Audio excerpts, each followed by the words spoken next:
What's up, everybody? This is Alex Worldwide Keller, and you're listening to The Card is Going to Change. And let me tell you about one of our beautiful, amazing, gracious, and awesome sponsors. That's right, it's Pollyanna DIY at Pollyanna DIY on Twitter, on Instagram. Go to PollyannaDIY.com, and you can get all sorts of amazing buttons, shirts, pins, the whole kit and caboodle. That's right, PollyannaDIY.com. But now, let's take it to the reason that you hit download, the reason that you are streaming. That's right, the card is going to change.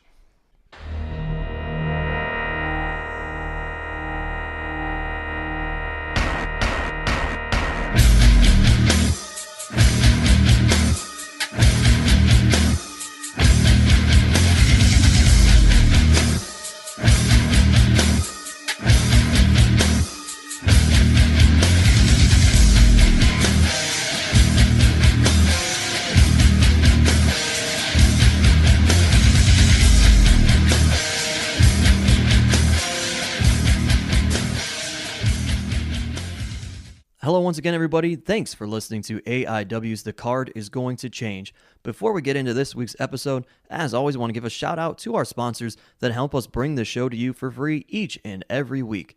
Firstly, thanks to Angelo's Pizza. They're feeding us here as they always do while we record, and they, of course, bring pizza to you at our live events at Mount Carmel. If you want to try more of their pizza or anything else on their menu, it's all delicious. Head to Angelo's on Madison Avenue in Lakewood, Ohio. And thanks to Smart Mark Video, they record all of our live events. And if you want to relive any of those or watch them for the first time, you can purchase that on DVD or digital download from smartmarkvideo.com.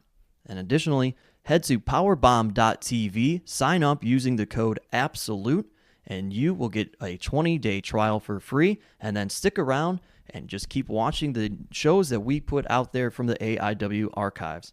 And as always, thanks to Jack Prince, who helps take care of all of our printing and graphic design needs. They can do all of that and more for you, whether it be banners, t-shirts, business cards, flyers, everything and anything. For all that they have to offer, head to jackprince.com. JAKPrince.com. Ah, yes, that voice right there. A familiar one maybe to AIW fans, especially those who come to all of our shows, or if you have watched Cleveland wrestling in the last decade plus, none other than the man known as Joshua Prohibition. Joshua. I wanted to give him full name. Intelligent. I wanted to give him full name on this. Thank you. He joins us here on this podcast along with, I guess a contingent of sorts. I'm sure somebody will ask questions or chime in at some point in time. Dr. Dan is here. Worldwide is in the room. Worldwide. Kaplan's in here listening in. Hey, what's up, guy? And then, of course, AIW owner John Thorne, as always. And my name is Steve Guy, your moderator of sorts. And J-Pro, it's been a while, buddy. It has been a while. And I want to start off by correcting you, Steve Guy. Uh-oh. You said a decade and a half. It's coming up on 20 years this April. I said decade plus. In my mind, I didn't 20 want to say years of stupidity. Wow. John and I have been involved in. So I was thinking about that the other day and how ridiculously cool/stupid that is that this is. Yeah, because you reminded me that it was the 20 years because I thought it was only 19. No, it was April. What was it? 20-something, 1999. 24th, 1999. Extreme teenage violence, right? Is that how it was advertised? hardcore teenage violence. Yes, I almost got expelled from school for that Yeah, I think because Columbine happened 4 days earlier. Yeah, it was pretty bad timing on their part. They didn't consult with us before they Yeah. did what they did. But I remember getting a kind of a desperate phone call from John about the venue that we were running at that time. St. Mike's was very concerned after the Columbine incident with the flyers that were being passed around that were advertising. And I believe a local wrestler had called and said something about a shooting may occur. Shut up. Do you remember that? Yes, I do. I do remember that. There was a lot of jealousy back in 1999. It was very territorial in Cleveland, so everybody was out to get everybody. But yeah, he had put in an anonymous call that we were essentially part of the trench coat mafia, and that the violence that was witnessed in Columbine was coming to St. Michael's Hall in Broadview Heights, Ohio. And the flyers were being passed around to say it. So Nice. I think I was the only one at that point that was a legal adult, and I think John had mentioned that maybe it would be a good idea to see if I can go over there and sweet talk them. So I put on my Sunday best and moseyed on to St. Michael's, and I remember speaking with a gentleman there that was in charge of it. I think it was Grosh's grandpa. Yeah, it was like an old guy. It was like Macho Grosh's grandpa, and I spoke as intelligently as I possibly could to try to confirm that we in fact were not going to shoot the place up, and thankfully the show went on. Do you think? So I guess that's probably what changed your life forever, because then, that footage kind of lived on for quite some time. Yeah, I think the coolest thing that came out of that, besides being in a wrestling ring for the very first time, was that JT Lightning obviously had done the ring rental, and Which I would never rent my ring to a 15-year-old kid ever. So don't even think about it. Still mind-boggling. he was always in it to make that money. So You got $300? Cool, I'll be there. and he gives you a match, right? Yeah. Oh yeah. And you had to give him a match. Yeah, him and the bad boy, right? Yeah. So anyway, yeah, JT, watched our ridiculous match, and it was a three-way dance between myself, M-Dog 20, and my brother at that time, Creeping Death. And after the match, I remember, JT kind of coming up to us and telling us, that we were very athletic, but we were going to kill ourselves in the ring. But I know that Mr. Kitty's cat's crazy. Going crazy. I got all nervous. I was excited. going to have to catch that plaque that John Thorne has No, up but there. I was talking about before. I thought this was a one-time deal, that we would never have the opportunity to rent a wrestling ring ever again. I thought there was no chance that a 15-year-old would be rented a ring again. Yeah, I didn't think so either. So, I remember we just went balls to the wall. And the funny thing about that match is, again, we had no training whatsoever, so we had no idea what working was or how to work. So Right. We went out there, and we had not talked about a single move, a finish, how long we were going to go. We didn't discuss any of Because that. you didn't even know how to put any of it together. We just went out there. How did you guys figure it out in the backyard? And those, Yeah. did you guys just go and then figure it out along the way? Usually every single backyard match ended with Matt jumping off of the roof or something lit on fire, and that was always kind of the go-home. But we never would really discuss the finish. It was kind of one of those things that we would go until we couldn't physically go anymore. Right. And at that point, somebody would say, okay, this is it. And that's typically how we planned in those days. And we did the same thing for that first match. And again, we thought it was a one-off, and it turned into a career after JT offered to train us pretty shortly after that. There's no way that this podcast is possibly going to be able to go linearly. We're going to bounce all over the place. Yeah, Sure. yeah, probably. We yeah. waited forever to get I know. Mr. Prohibition Every in week on I here. hear the Duke on here before me. You finally had enough, huh? 20 years of service, and it takes me, how long's this thing been going? A couple years now? 2 years, yeah. Son of a... Well, I don't want to bother you. You got a career, you got a family. More than 2 years. Actually, we have surpassed my 2-year anniversary as the Wow. moderator of sorts on the Congratulations. show. You're always going to the zoo. Yeah. You got all kinds of stuff I know. going on. You know what? I got the Hot yeah. Dude Sausage Company was actually Slivka contacted me tonight. Wants to make some sausage, so we got to get our hands on some. You can meat tell we're soon. sitting in a room full of Josh Prohibition fans because every single one of them just said something different that you do as a hobby. I'm trying to be a modern day Renaissance man. Woodworking. That you are. So, So, the heck was I going? I don't know. Where are we going? well, we moderator? talked about backyard wrestling, and I think that's a huge thing to hit on because that's Yeah, a big That's not what misconception. made you, but- I think the big misconception with I know that you've discussed it before, but you guys didn't do that many backyard shows. right. Everybody thinks that you were doing that for years. I think. remember the first time I got my hands on it was your younger brother Steven, Sensitive Steven. We were in the same grade, and I had found out that I can rent this wrestling ring somehow, through the internet and early very very very just native websites or whatever. JT Yeah. Lightning had a phone number that said just call this number. So I was like, yeah, I'm gonna do a wrestling show. Like, fuck it. This guy's going to rent me the ring. And Steve, your brother Steve, was like, oh, you got to see this tape. You got to see this tape. And it was like a tape of all your matches. And then his friends did their own backyard matches as well. So, like, I got these 2 tapes, and, like, one was, like, you and M-Dog, and then the other one was, like, this guy Jim Olaf, Ranger Jim. Ranger Jim. And you know, like, that's how, I guess that's how, like, wrestling was working back then. It was like who were doing the best backyard stuff, and then, you know. Yeah, and I mean, you know, when you talk about kind of the misconception, I'm not exaggerating when I say that, you know, between Matt and my brother and I, we probably had maybe 7 total backyard matches. That was about it, you know, and thankfully you did get a hold of that tape and offered us a chance to get in the ring, because I think I even said it on Cabana's podcast. Like, I thought besides the WWE, the only thing that ever existed as far as professional wrestling was in Japan. So I thought there was I had no concept of indie wrestling. I wasn't hip to the internet yet. You know, I had no idea that anything else existed outside of, you know, WWE, ECW, and what was going on in Japan. So I didn't even think the opportunity would ever present itself. Yeah, it was. It kind of happened really fast, and it was really strange. I believe everybody had to pay $20 to wrestle on the show, and then so we could figure out a way to cover the ring rental, and we rented the, you know, I don't know how much the hall was, like, and probably like $200 or $300 as well. Yeah. So, like, it was just like a bunch of people from high school, and then. You, and then Matt Wadsworth was involved because I knew him. Yeah. And everyone just kind of put their money together, and we booked this card that made no sense. Nobody was trained. And, you know, from there, we kind of got hooked up with this other group that was doing the exact same thing, EFW, which then, you know, resulted in more matches happening in wrestling rings, totally untrained.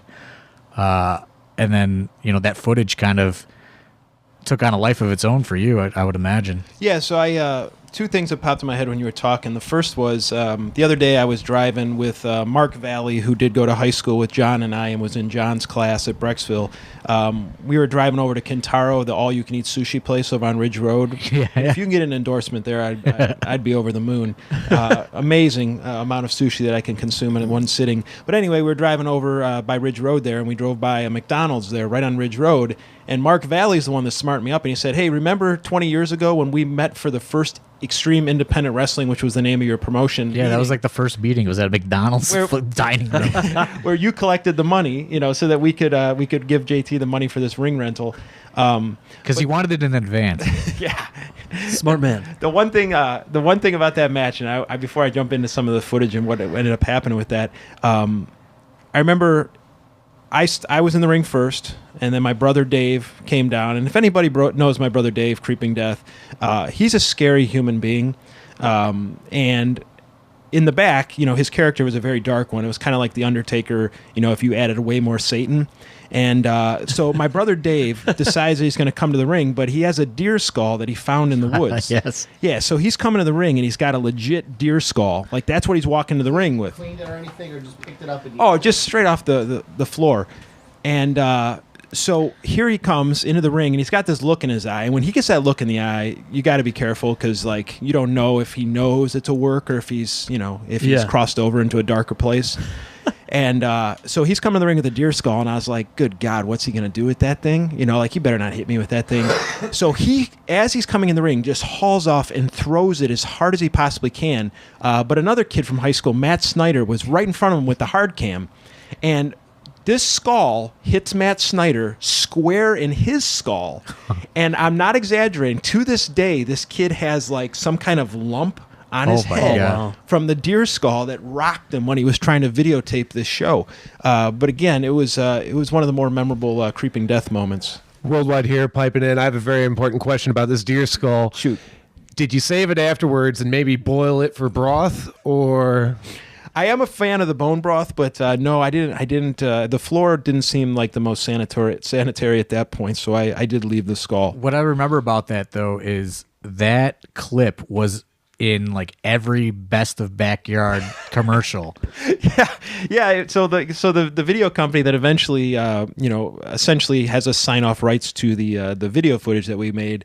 They used that clip, and I think the reason they used it because that look in the eye I was talking about that he had, where it really looked like he had crossed over into that dark place where he wanted to kill somebody. And again, he had that serial killer look, and he almost killed Matt Snyder with a deer skull. Yeah, I remember that was in every single one of those commercials. So like from that, we get hooked up with this other group, and we're doing more shows, and basically what it is like it's like this kind of what our idea was, but it was kind of way turned up, and it was not getting people from one high school, but this group was grabbing people from all the different high schools in the area. And then like there would be like one wrestler or a couple wrestlers from all these different high schools. Right. And then they would sell tickets to the entire high school where they went to see them wrestle. And then these shows kind of become a melting pot for all these different teenagers. And, some of them are drawing, 500 to 1,000 people. Yeah, it was an incredible business model, and the owner's name had been John Rotten, and it was kind of the same gimmick where everybody that wanted to wrestle would pay to wrestle, but then you were also required to sell a certain number of tickets in order to wrestle, on top of having to pay to wrestle. What a great plan! It was an amazing plan, and I remember one show in particular, and I just thought about it the other day. It was called Millennium Combat 1999. That was the big one. That was the biggest one. Yeah, for this promotion, it was called Extreme Futuristic Wrestling, which was the worst possible. You got the poster? There it is. It is the worst possible wrestling name you could possibly come up with. But anyway, they drew at least 1,000 people that show. And I remember, probably 300 of them from Brecksville High School. Right. Oh, easily. That was just... that was one. It was that boom time in. It was also when wrestling was very popular. It's Attitude Era, ECW, and when you're a teenager, you could get 100 people to show up anywhere on a Friday night. So you get multiple teenagers from multiple different places, and you're getting a lot of people showing up. And I think tickets were like $5 or something to get in, $5 or $7. Yeah, he still he had to clean up between the. I'm sure the ticket sales, because you were probably the only one that even thought about that because you were a little bit older than everybody else. But everyone else just wanted to be wrestlers, but nobody was thinking where did the money go? Yeah, I think we were the only ones that did not have to pay to wrestle. I think that was one thing that we negotiated, that we said we wouldn't pay. We weren't getting paid for the incredible danger and risks that we were taking, but you also weren't paying to do it. At least we didn't have to pay. And in those days, I think everybody or every match, at least one of us had to go to the hospital for some reason, either stitches or staples or. It was a costly time for us. When you guys were first doing like the backyard wrestling or anything else, like the different avenues that it ended up taking you down, were you just thinking we're just going to be idiots and do this stuff, or did you think that this whole world would open up to you? There wasn't a world for it before you guys. Am I correct in saying that? So there was backyard wrestling before, but it didn't exist. Like it wasn't a world. Yeah. Like this was. Our motivation was boredom. There was no big picture for it. Right. It was punk rock teenage kids that loved ECW that were bored to death. And I had just hurt my shoulder in baseball and couldn't play that anymore, so I was slightly depressed. So it was just kind of go in the backyard and do it. And there wasn't a lot, not going on in Brecksville, Ohio. No, it's a retirement community. So at that point, our idea was just to do it and then watch it and just die laughing when we saw the stupidity. But one of my buddies, Frank, I think I talked about this on Cabana's deal. He put a website together for us, and at that time, like I said, I was so dumb to the internet, I had no concept of how it worked. But he was telling us how you could put video clips up there. I'm like, what are you talking about? What reality are we living in? Anyway, he put the video clips up on the site, and then that's when I got contacted by Backyard Wrestling Incorporated out in California, and they asked for a copy. We sent them our only stuff. We didn't have a lot, so we sent them all our stuff, and they called back very quickly and said, hey, this is the best stuff we've seen from the whole country. And I thought they were BSing. Right. That's got to seem crazy to you. Yeah. Especially not trained. Yeah, and I'm 19, Matt's 17 at that time. I was 18 and 16 or 18 and 17, him and I. Yeah. And they said, hey, if you want to fly out, Rolling Stone magazine wants to do a pictorial shoot and, an interview. next thing you know, we're on a plane, going to California to do this interview with Rolling Stone magazine, and they show us the other footage that they have, and it was awful. So we're like, wow, it actually is. It actually is way better than the other crap that you guys have. And I think, because Matt and I had the ability to put a full sentence together, I think that helped, because all of a sudden they're like, okay, these guys are decent at it, and they're fairly well spoken, so these are our poster boys. So Right. At that point, the promotional tour began, and every TV show, every magazine. Yeah, what were you on? You guys were on like Jenny Jones. You guys were on Oprah Oprah, right? Winfrey, Jenny Jones, Paula Zahn's The Edge. I was supposed to go on Ricky Lake and fake like I had a girlfriend that was really upset, and at the last moment they pulled the show, but I still got to fly to New York because they had bought the ticket. Morality Court, right? Yeah, Moral Court. All the local news stations, LA Pool Party, which was like a show from England that flew over here. And then there was another show from England called Passengers that followed me around for a legit week. And they set up cameras like in my house and in my car. And they like followed me around like it was going to be some extravagant thing because I was this backyard wrestler. And basically they followed me to work in college. And I was like, this isn't that as exciting as you guys thought it was going to be. But are you thinking, at this point, are you thinking like, this is it? I'm going to be huge? 100%. I mean, and I'm going to be rich and famous. Yeah, and I mean, the other thing I was being told that, we give money to those that give blood, and they were talking about how the big payday's coming, the big payday's coming, the big payday's coming. Yeah. And I mean, we're on Oprah, and we're going in Rolling Stone magazine, Right. and Spin magazine. And this is also probably like right around the time of like the Jackass boom and like MTV, for sure. Yeah. like really getting into this weird yes. stuff. It was in that same. It was like that perfect storm of people wanting to see stupidity, and I mean, I was promised the moon, and years went by, and I mean, then they eventually make that backyard wrestling video game, Right. and and I start to see the writing on the wall that payday is not coming. Yeah, do you see anything from the video game? Yeah, I got paid for shooting the cover. I got paid for going to Japan to promote it. I got paid to go to England and promote it. But I didn't actually get paid for the video game. So they just basically took my likeness and my character, and then they and I got paid to do the voiceovers, which actually was really fun. Oh, that's cool, yeah, they put me and M-Dog in a sound booth, and they're like, all right, pretend like you're getting hurt. And, at first we're just like, but we're like, this sucks. Matt, chop me as hard as you possibly can, So at that point, we just started hauling off and, just smacking the hell out of each other, because it was like, this is going to get more, realism into the to the noises that we're doing. So thankfully, we got paid for some of the supplemental stuff, but we never actually got paid, for the actual video game or the footage, right? No, we made our own video. It was called A Passion for Pain, which was basically just us only, and I think we got $15,000 for that between Matt and I, So, Yeah. I mean, at that time, it seemed like a decent chunk of money, but in retrospect, kind of when we had a falling out, we saw the actual numbers that their videos and stuff Based on how much they sold and stuff. Yeah, and it was remarkable how much was made. When you think about those late night commercials that were running on Howard Stern, and they were selling those VHS tapes for $19.99. Yeah. And I think everybody in that era that knew anything, liked wrestling at all, had a copy of that. Yeah, and everybody knew what it was and what it was about. And in retrospect, would I have done a lot of the promotional stuff again? I don't know. Like I had mixed feelings about it. Like on Oprah, for example. So I was told that Oprah's theme for that day was going to be extreme sports. That's what the producers told me. And I said, that sounds cool. They mentioned like bungee jumping, skateboarding, like that. And I'm like, okay, backyard wrestling. Like X Games stuff. Yeah, exactly. That's how they sold it to me. And I mean, so they flew me, my parents, my brothers out there to Chicago, Oh, wow. Put us up in a hotel, limo to and from the place. So we go over to Oprah, and, we sit down in the audience, and all of a sudden it's like a mom talking about how her kid got his throat slit in a public bathroom. Jesus. Next guest, they're doing that chubby bunny game where they shove marshmallows in their mouth, say chubby bunny, kid chokes to death. So you got this mom weeping, this mom's weeping. And then they're going down the line. And it's like the most horrific stuff you could possibly imagine.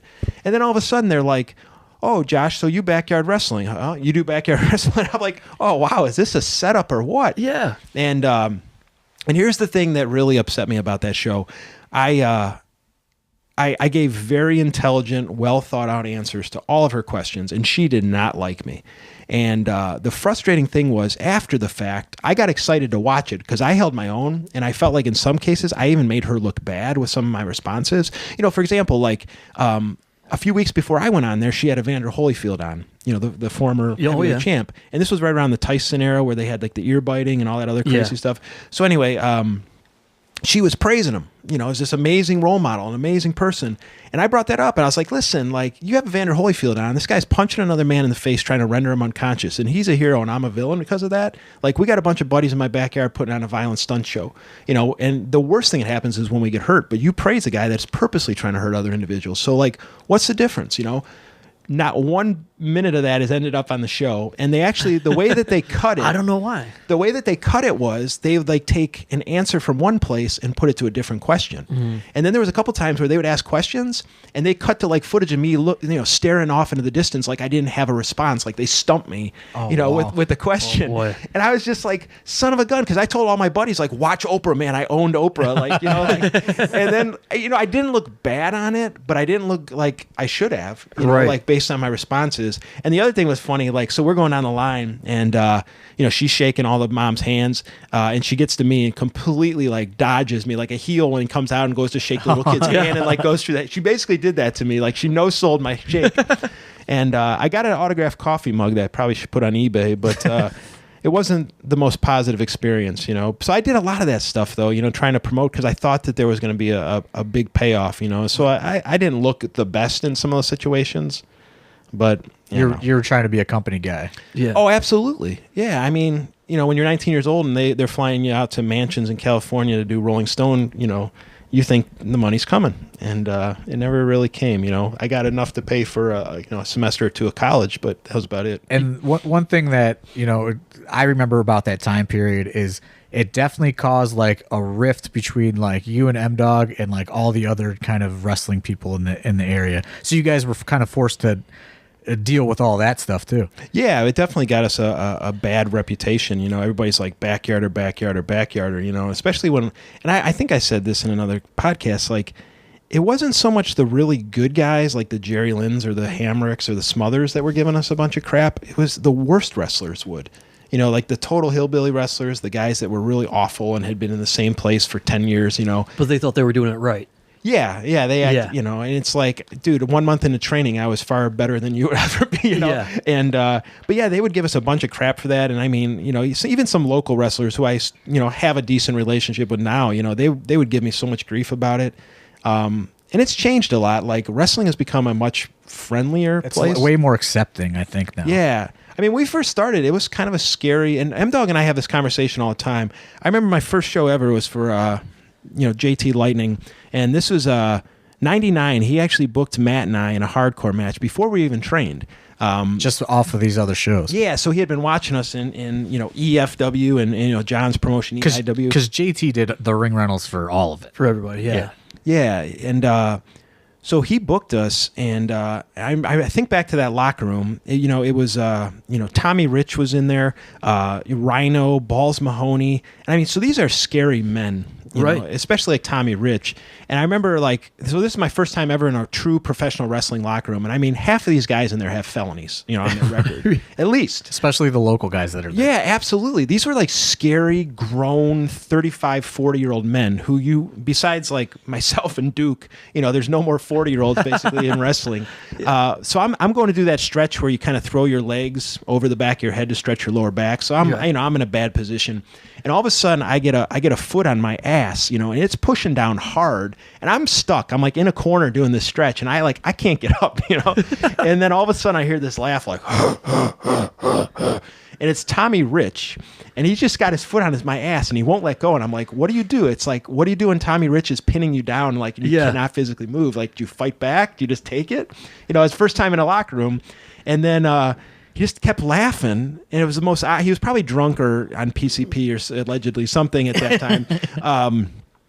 So he at that point offers me a Bit-O Honey, those awful little chewy candies. Yeah. Okay, and that was it. And he just walked away, just laughing. He was just doing it to be funny. Yeah, but I mean, in that kind of situation, it was like I don't know how to behave yet. I've never been in a professional wrestling locker room yet. I'm not even trained.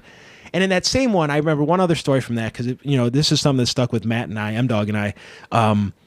Bobby Blaze was on that show too, former WCW guy. Yeah. And him and Balls Mahoney were working in the main event that night, or semi-main. And before the show, they had come up with a rib where JT was going to read off the finishes for everybody's matches. He did it before every show. He would tell you exactly what the finish was and scare you, about the length of your match and how good it needed to be. And he goes over the finish for Bobby and Balls Mahoney, and he says, like, Bobby's going over on Balls, and Balls is like, I'm not putting this piece of shit over. And then, Bobby's like, who you calling a piece of shit? And I mean, these guys were believable. Right. And they start swinging for the fences. And we're all jumping on, trying to pull them apart. And then they just start dying laughing.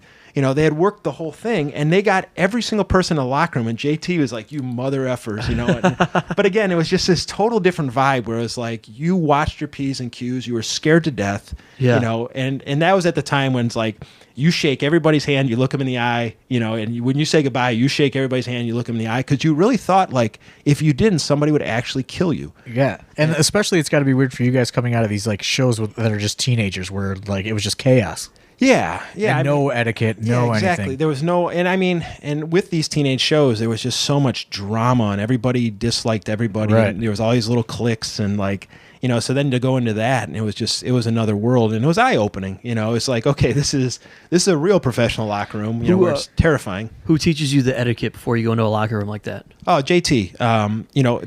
Before, JT knew what he was getting into, I think, with you guys, right? Like, yeah. He certainly knew that you guys weren't going to know those things, but JT saw, I think JT saw money in you guys down the line. For sure. Yeah, and I mean, he came up to us before the show, and he's like, dude. And if anybody knows JT, he said dude is an adjective, a verb, a noun. Like, for everything was dude. But anyway, he comes up, and he's like, dude, it's like, when you go into that locker room, you go over to every single person, you shake their hand, you keep your mouth shut, and then afterwards, you go up to every single person, you shake their hand, you say thank you, you introduce yourself, never say your wrestling name, you say your real name. Mm-hmm. So he was like very, and if you knew JT, he was super intense, so I mean, yes sir. But like, he was super intense, but like, he also knew enough and was caring enough to like pull you aside and not let you sink either.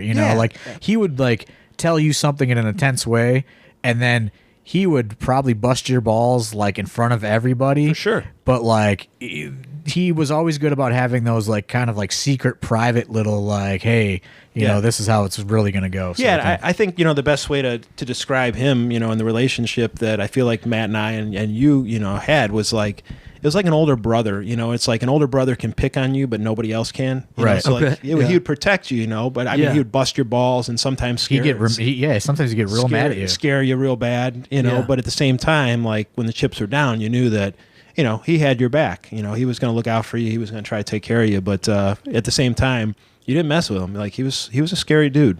So like I said, we're going to end up bouncing around in this because I think that's probably the best way to do this.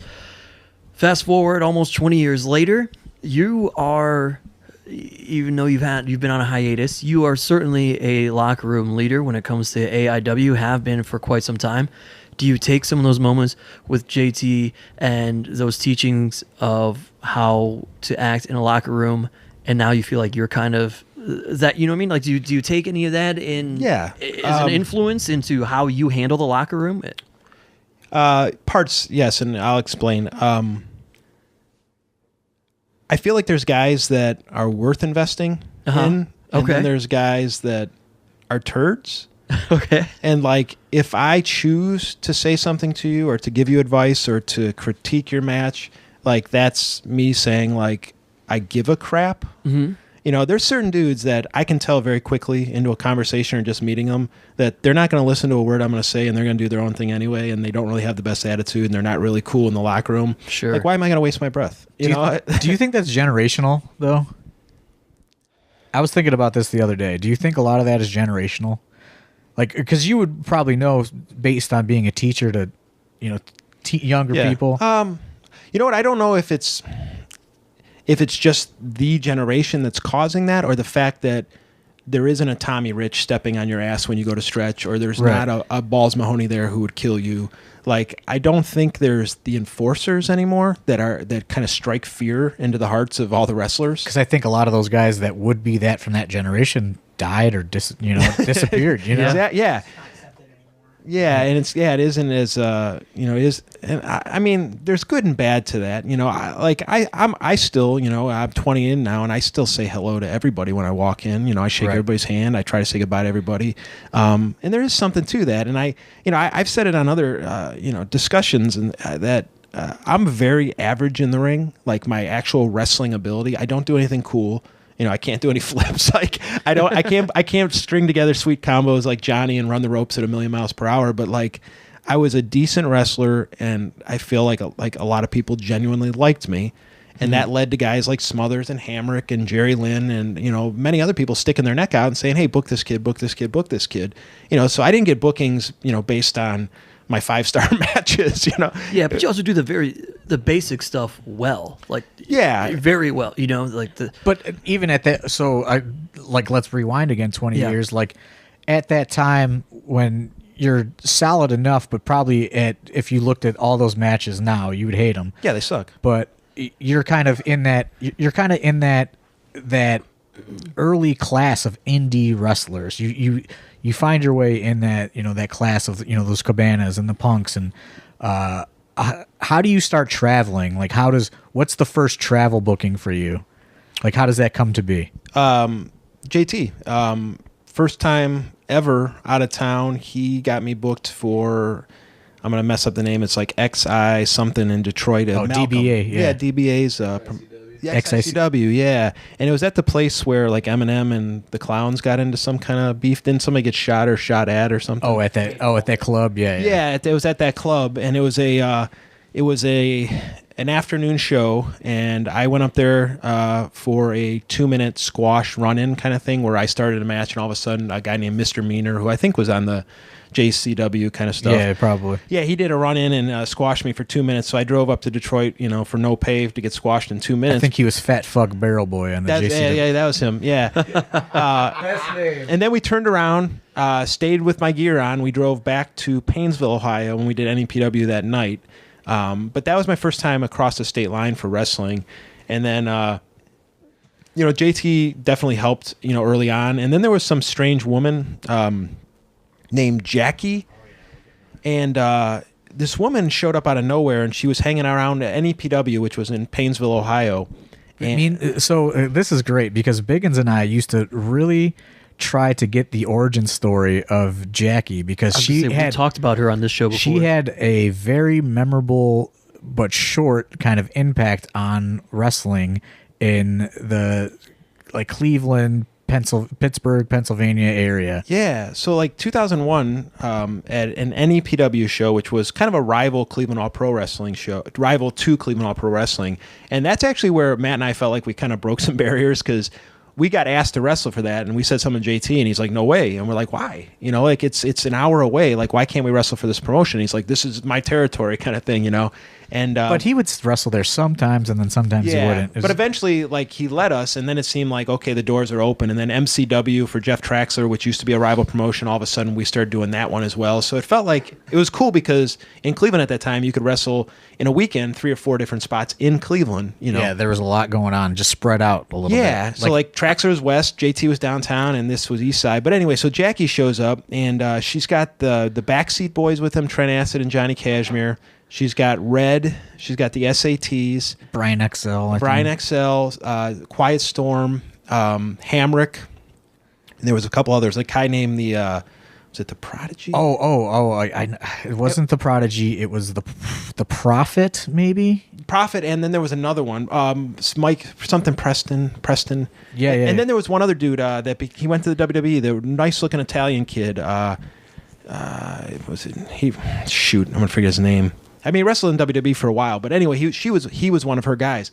But she would bring this entourage of talent from the East Coast, and she would pay for them to be on shows in our area, and she kept doing it. And then all of a sudden, she asked us if we wanted to be part of this. You would also get like some kind of name, like a New Jack or a Gangrel, Yeah. or like Conan or weird stuff. And I never understood that was the thing. Whenever we asked questions, we were basically told not to ask questions. We're like, so why is she paying us to wrestle these matches? They're not even videotaping them. They're not even trying to sell them. Like what's, and me and Matt always made the joke, like, are we going to have sex with this woman? Like, is that part of it? Right. Is that one of the requirements? And we were always kind of like, I sure hope she doesn't think that this is going to end up in sex, Yeah. And thankfully it never did. That was, but this woman was around for probably a good year and a half, and she was putting good money in our pocket. Like, she was paying us way more than we should have made. And we were wrestling in Pittsburgh. We were wrestling out towards Philadelphia. Yeah, because it was something like she would pay everybody in her crew, but you would just have to give her some flat fee of nowhere near what it was going to cost to book all those guys. Like, you give her like $500 and she gives you like $2,000 worth of guys. Yeah, and she had to be losing an incredible amount of money because I was on the low end, and those other guys were making some serious cash. And but anyway, that she actually helped in a lot of ways, because all of a sudden we started getting booked all over. What was Nova's promotion? Phoenix something wrestling. Phoenix Championship Wrestling in Jersey or something. Yeah, so they were like trying to book us out there, and it was just wild. All of a sudden, we were basically getting paid way more than we deserved for our talent level at that point, and traveling all over, and it was just a strange but very welcomed, kind of arrangement. Is it because of Jackie that you roll into really wrestling and meeting with Sonjay the first time, or is that later on? Sonjay, did she help you kind of? Sonjay, actually, we met in CZW. Yeah. We had been there for a show or two, and then he showed up. And I remember in particular, we were up in the what's the roost up there? What's that called? The Eagle's Nest. Yeah, we were up in the Eagle's Nest. We had wrestled already, and I remember Sonjay was going to the ring, and everybody up there was really excited because Nick Gage or Nate Hatred, rest in peace, was going to clothesline him. And I guess he used to do some kind of crazy like shooting star inside out bump. And Nate Hatred took his head off. He did this crazy bump, and that was it. That was his debut, Yeah. But from that point on, we became friends, and kind of we're in CZW together for a short period of time. How do you wind up in CZW? Is it through this Jackie? Yeah, thing? that's what I'm kind of wondering. Mike Burns. He was taping for NEPW because Jackie was bringing all this talent to NEPW, and Smart Mark figured hey, this might be a good seller if we got Red and the SAT and Brian XL and the Backseat Boys and stuff. So they started taping NEPW, and Burns saw it, and CZW was doing, it was called a Best of the Best tournament, and it was really a tryout match. Whoever put on the best show that night would get a contract. So Matt and I wrestled each other, which was nice because we had been doing the same match, kind of all over the place. So it wasn't like, so it's pretty polished at this point. Yeah, we were decent at that point together. Apart we were still the shits, but we went out there and we did our match, and thankfully I think the other nice thing about that show is the other matches were pretty subpar, so it made us look even better. So it's starting to be a theme here. Yeah, backyard wrestling. Well, you guys were the best. The rest of it was really shit. And same here. So we got through the curtain, and Zandig handed us our CZW T-shirt and told us we were on the roster. And then the next show at the ECW Arena, he wanted us, the next month, and that was going to be a big payday. And it turned out to be the exact same payday I made for our tryout match. The rest of my time in CZW. You're always chasing that big payday. Yeah. I just wanted to not lose money driving to Philadelphia, and unfortunately, that was the trend. The only time we ever got money for trans is when Punk jumped in the car with us, and he was out there. He came out to Philly with us. He wrestled Justice Payne in a match. I think that's his only CZW match.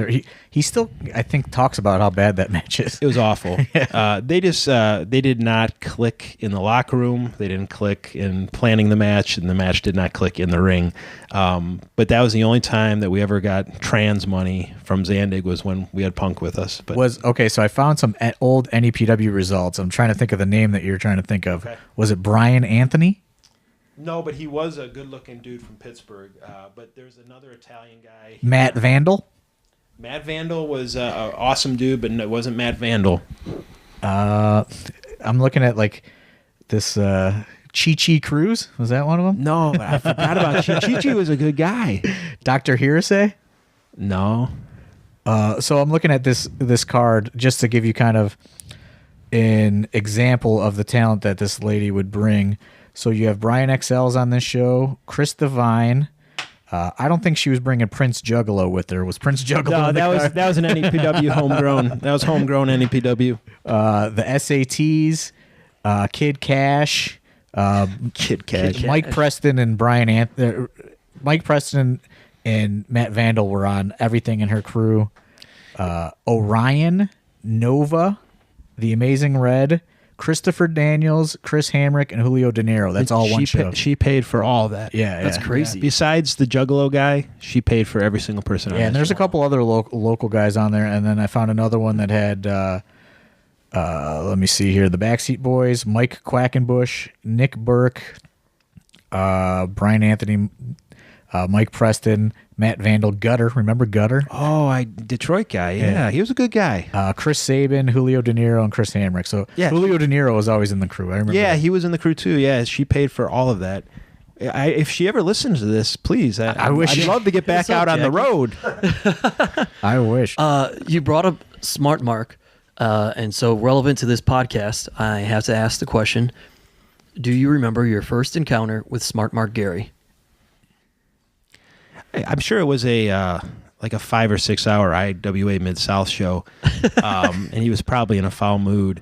It might have been one of what was the Necro Butcher tequila death match? Where they had to take a were you shot? there for that? I was. The drunken death match or whatever. Yeah, and this is before I even drank, so I don't know what got into me. So I can't remember who it was. It was Necro and I don't know, maybe Corporal Robinson or something. Yeah, probably. But I mean, they're out there, taking these shots of tequila. I think it was like every minute or something they had to take a shot. Yeah. While they're fighting the death match. So it's like pause, take a shot, wrestle, kill each other for a minute, take another shot. Yeah. Anyway, Necro comes through the back, and it was a very small locker room, so he's kind of coming towards me, and I don't know if he thought I was trying to extend my hand to like shake his hand, so he like reaches out his hand, and I mean he's covered in vomit and blood and like just really in a bad way, and and this is where I don't know why my filter wasn't on, because like I said, I had not drank at that point in my life, and all of a sudden I was just like, oh no dude, I don't want AIDS. and I was like, wait a second, did I just say that to Necro Butcher?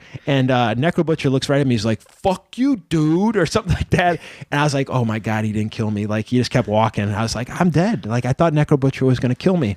But anyway, yeah, it was probably one of those nights, and Gary probably had a disgusted look on his face that I met Gary. I think, a lot of me thinks, Biggins and I had this conversation because we've tried to acquire old Cleveland All-Pro footage and things like that. And, I've sent some of it off to, see if I can get it fixed up or whatever. But JT was bringing in a lot of guys. And I just think that if he would have figured out in those early 2000s days, if he could have figured out what IWA Mid-South figured out, like he probably would have a lot more notoriety, I think. Yeah, I mean, JT was doing the IWA Mid-South deathmatch stuff before IWA was doing it. He was doing No Ropes Barbed Wire. He was doing Thumbtacks. He was bringing in Pondo.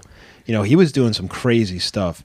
And I just think, if he had hooked up with Smart Mark earlier, or if, he had, some kind of distribution earlier, I think, he could have been, if not better, as far as notoriety at IWA. And I mean, the names that came through Cleveland All Pro, it's everybody. Like name somebody in wrestling. Yeah, and they were there. They wrestled for JT, and it was amazing when you thought about the guys that you shared, locker rooms with. I remember like me and Matt were wrestling at the I think it was CAPW 10-year anniversary, and I had mono, and I was told not to wrestle because my spleen, I think they said, could have exploded. But anyway, so Matt and I were wrestling, and we got through the back, and like Harley Race is standing there, and I was on that show. I was there. Yeah, and Harley was like, "That's what pro wrestling's all about." And I was like, "Holy crap!" Like Harley Race just like complimented me, like walking through the curtain. I had to drive Raven, and he had just gotten allegedly a blowjob in a closet, and then he's like, "Hey kid, I got this dominatrix that's gonna follow your car, all right?" And taking her back to the Marriott, and I was like 19 years old or whatever. I was like, I didn't even know what the fuck that meant. Just put your seatbelt on, kid. Yeah, there were some wild times for Cleveland All Pro, and especially the Turner's Hall era. There was a lot of stuff going on back there. You had Christy Mist was a regular. It was a pretty wild scene back there. And I guess that will be a good way to leave this on a cliffhanger, because we're going to have to do this again, and we're going to have to get into the whole XPW nonsense. Christy Mist just made me think of that. I think that's a good. I suppose we can dig it up. I think that's a good way to end it this week. Yeah, 20 years worth of wrestling and memories. We're not even close to being where we need to be here modern day in terms of the story with Josh Prohibition. So we will pick it up another time. Hopefully you guys have enjoyed this, and we'll be tuning in for the rest. For Josh Prohibition and John Thorne, my name is Steve Guy, and we'll talk to you next week here on The Card is Going to Change.